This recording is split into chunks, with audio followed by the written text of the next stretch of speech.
அண்மைச் செய்தி. வேலூர் மாவட்டம் காட்பாடியில் திமுக எம்பி கதிரானந்த் வீட்டில் அமலாக்கத்துறையினர் சோதனையில் ஈடுபட்டிருக்கிறார்கள். கூடுதல் விவரங்களை செய்தியாளர் சரவணன் வழங்க கேட்கலாம். சரவணன், வணக்கம். அமலாக்கத்துறையினர் சோதனை தொடர்பான விவரங்களை பதிவு பண்ணலாம். வேலூர் மாவட்டம் காட்பாடி அருகே திமுக பிரமுகர் பூஞ்சோலை ஸ்ரீனிவாசனுடைய வீட்டுல அமலாக்கத்துறை நடத்திய இந்த சோதனையின் தொடர்ச்சியாக தற்பொழுது அமைச்சர் துரைமுருகனுடைய மகன் கதிரானந்தனுடைய வீட்டிலும் அங்கு சோதனை நடப்பதாக அமலாக்கத்துறை தரப்புல தெரிவிக்கப்பட்டிருக்கிறது. காட்பாடியில் இருக்கக்கூடிய அவருடைய வீட்டுல இந்த சோதனை மேற்கொள்ளப்பட்டிருக்கிறது. அதாவது இந்த வழக்கை பொறுத்தளவுல 2019ஆம் ஆண்டு நாடாளுமன்ற தேர்தலின் பொழுது பணம் பட்டுவாடா செய்வதாக எழுந்த புகாரின் அடிப்படையில அப்பொழுது வருமான வரித்துறை அந்த சோதனை மேற்கொண்டது. பூஞ்சோலை ஸ்ரீனிவாசனுக்கு சொந்தமான குடோனில் இருந்து 11,53,00,000 ரூபாய் பணத்தை அப்பொழுது கட்டுக்கட்டாக அடுக்கி வைக்கப்பட்டிருந்த அந்த பணத்தை கைப்பற்றினார்கள்.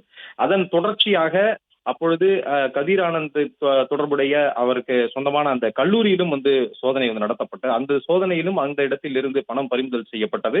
அவருடைய வீட்டிலும் சோதனை நடத்தப்பட்டது. இந்த பூஞ்சோலை ஸ்ரீனிவாசன் துரைமுருகன் கதிரானந்த் ஆகியோருக்கு ஆதரவாளராக செயல்பட்டார் என்றும் கருதப்பட்டது. அதன் தொடர்ச்சியாக வருமான வரித்துறை அவரிடம் பல்வேறு கட்டத்துல விசாரணையை மேற்கொண்டிருந்தார்கள் பூஞ்சோலை ஸ்ரீனிவாசனிடம். இந்த வழக்கின் அடிப்படையில அமலாக்கத்துறை அந்த வழக்கை எடுத்து சட்டவிரோத பணப்பரிமாற்றம் என்ற இந்த சட்டப்பிரிவுல வழக்கை பதிவு செய்து இந்த சோதனையை தற்பொழுது தொடங்கி இருப்பதாக தகவல் வெளியாகி இருக்கிறது.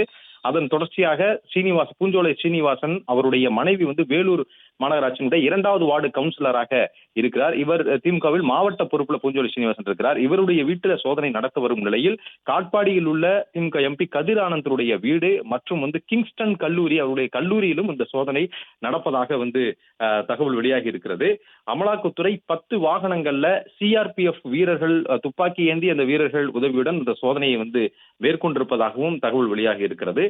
வேலூர் மாவட்டத்தில் மேலும் சில இடங்களில் இந்த வழக்கின் தொடர்ச்சியாக சோதனை நடப்பதற்கு திட்டமிட்டிருப்பதாகவும் அமலாக்கத்துறை தரப்புல தகவல் வெளியாகி இருக்கிறது. முந்தைய வழக்குல வருமான வரித்துறை பதிவு செய்த இந்த வழக்கின் அடிப்படையில அதிலிருந்து அமலாக்கத்துறை இதுல சட்டவிரோத பணப்பரிமாற்றம் நடைபெற்றிருக்கலாம் என்ற முகாந்திரத்தின் அடிப்படையில் தான் இந்த சோதனை மேற்கொண்டு வருகிறது. ஏற்கனவே இந்த கைப்பற்றப்பட்ட 11,53,00,000 ரூபாய் இந்த பணம் அப்பொழுது பூஞ்சோலை ஸ்ரீனிவாசனிடம் பல்வேறு கட்டங்களில் விசாரணை மேற்கொள்ளப்பட்டது. இந்த பணம் அவருக்கு எப்படி வந்தது என்று ஏற்கனவே சோதனை நடத்திய வருமான வரித்துறை சோதனை விசாரணை மேற்கொண்டார்கள். அதன் தொடர்ச்சியாகத்தான் அப்பொழுது நாடாளுமன்ற தேர்தலில் மேலூர் தொகுதியினுடைய அந்த தேர்தலும் ரத்து செய்யப்பட்டது. அதற்கு பிறகுதான் அதில் நடத்தப்பட்டது.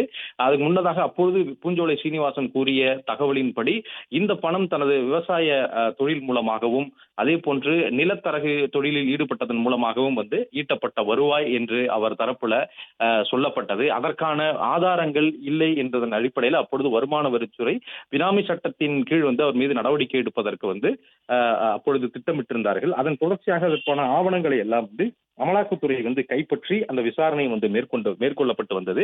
எனவே இந்த பணம் கைப்பற்றப்பட்ட பணம் தொடர்பாகத்தான் சட்டவிரோத பணப்பரிமாற்றம் என்ற வழக்குல வழக்கை பதிவு செய்து அதன் தொடர்ச்சியாகவே இந்த சோதனை நடப்பதாக அமலாக்கத்துறை தரப்புல கூறப்படுகிறது.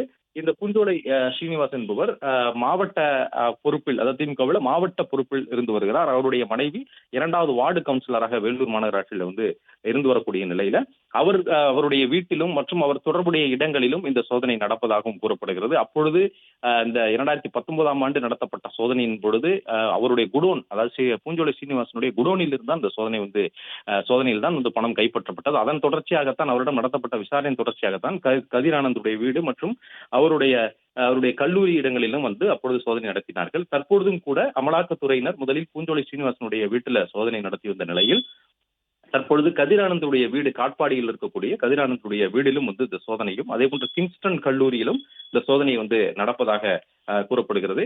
இதில் அமைச்சர் துரைமுருகனுடைய வீடு சென்னையில் இருக்கிறது. அவர் சென்னையில் வசித்து வருகிறார். அவருடைய வீட்டில் இந்த சோதனை இல்லை. அவருடைய மகனான திமுக எம்பியான கதிரானந்துடைய வீட்டில் தான் இந்த சோதனை காட்பாடியில் இருக்கக்கூடிய அவருடைய வீட்டில் இந்த சோதனை நடப்பதாக அமலாக்கத்துறை தரப்புல தெரிவிக்கப்பட்டிருக்கிறது.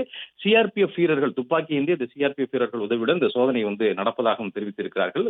ஏற்கனவே கூறியபடியே இது முந்தைய வழக்கு ஏற்கனவே 2019 வருமான வரித்துறை மேற்கொண்ட அந்த சோதனையின் தொடர்ச்சியாக அந்த ஆவணங்களை கைப்பற்றி அமலாக்கத்துறை இந்த சோதனையை நடத்தி வருவதாகவும் அது தொடர்புடைய அப்பொழுது சோதனையில் கைப்பற்றப்பட்ட சில ஆவணங்களில் இருக்கக்கூடிய சந்தேகங்கள், மேலும் சில ஆவணங்கள் எதுவும் கிடைக்கிறதா என்பதற்காக இந்த சோதனை நடத்தப்படுவதாகவும், சோதனையின் முடிவில் தான் கைப்பற்றப்பட்டது தொடர்பாகவோ அல்லது இந்த விசாரணையின் கிடைத்த தகவல்களோ அதற்கு பிறகுதான் வெளியாகும் என்ற தகவலும் அமலாக்கத்துறை அதிகாரிகள் தரப்புல கூறப்பட்டுள்ளது.